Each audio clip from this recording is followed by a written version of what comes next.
Hello everyone, welcome to my channel. आज हम applied electronics chapter 3 transducer में selection points for transducer देखेंगे।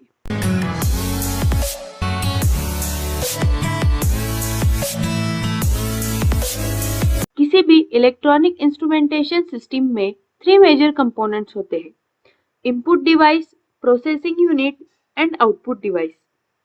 तो हमारा ट्रांसड्यूसर जो है वो एक इनपुट डिवाइस है, और अगर हमारे सिस्टम का इनपुट डिवाइस प्रॉपर होगा, अच्छे से वर्क कर रहा होगा, उसके मेजरमेंट्स, उसकी प्रॉपर रेंज होगी, तो ही हमें आउटपुट भी प्रॉपर मिलेगा। For selection of transducer, the overall quality of a system is naturally depends on the quality of input devices and its performance only. It becomes very important to select proper transducer in order to get accurate results and measurements.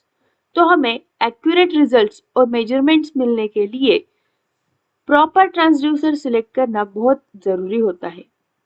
So, there are 3 parameters to be considered. First, transducer type, transducer specification और transducer capability.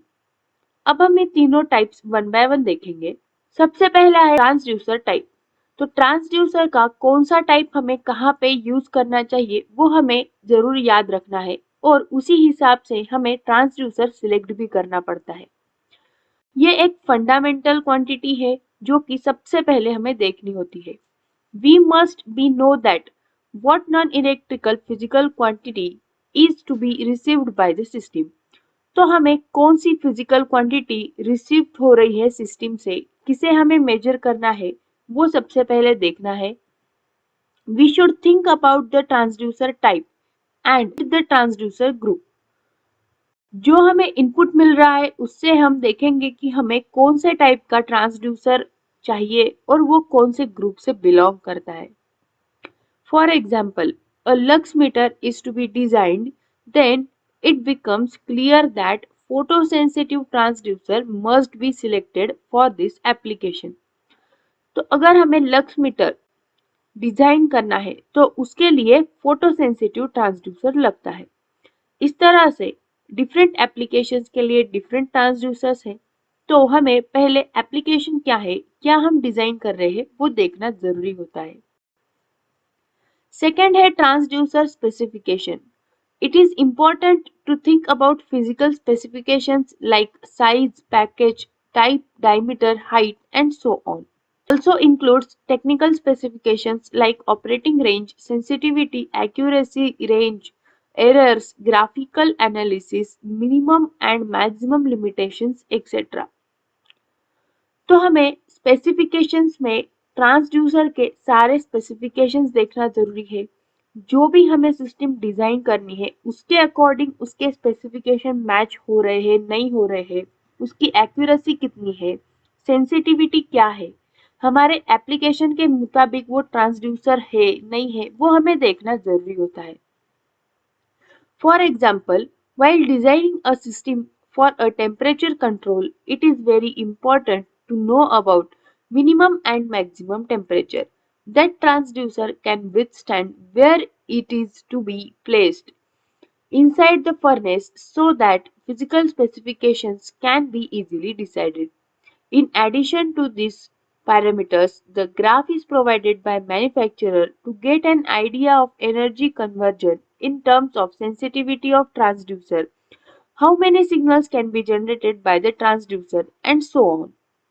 तो अगर हमें एक temperature control system design करनी है तो उसके लिए हमें मिनिमम मैक्सिमम टेम्परेचर देखना पड़ेगा, और वो टेम्परेचर, जो भी हमें टेम्परेचर, जहाँ पे भी हमें टेम्परेचर कंट्रोल सिस्टम बिठानी है तो वहाँ का मिनिमम मैक्सिमम टेम्परेचर और जो हम ट्रांसड्यूसर सिलेक्ट करना है उसका मैच करना पड़ेगा। उसके हिसाब से हमें सारी कंडीशंस लेनी पड़ेगी। Transducer capability. We must consider the environmental conditions like temperature, acceleration, shock, and vibration should not affect the accuracy of an instrument, and if they affect beyond certain limit, then what technique is to be used to reduce their effect. जो भी हम system design कर रहे हैं उसके accuracy पे temperature, acceleration, shock, vibration, इस तरह की एनवायरमेंटल कंडीशंस अफेक्ट नहीं होनी चाहिए, हमारा आउटपुट डिस्टर्ब नहीं होना चाहिए। इस हिसाब से हमें ट्रांसड्यूसर सिलेक्ट करना पड़ता है। The capability also includes other electrical properties like impedance matching, insulation resistance, tolerance, insensitivity, so that transducer's performance become capable with associated equipment system। तो ट्रांसड्यूसर हमें मैच करना पड़ता है, जो भी हमें इक्विपमेंट हम ले रहे हैं उसके हिसाब से उसमें हमें match impedance matching, insulation resistance, tolerance भी देखना होता है।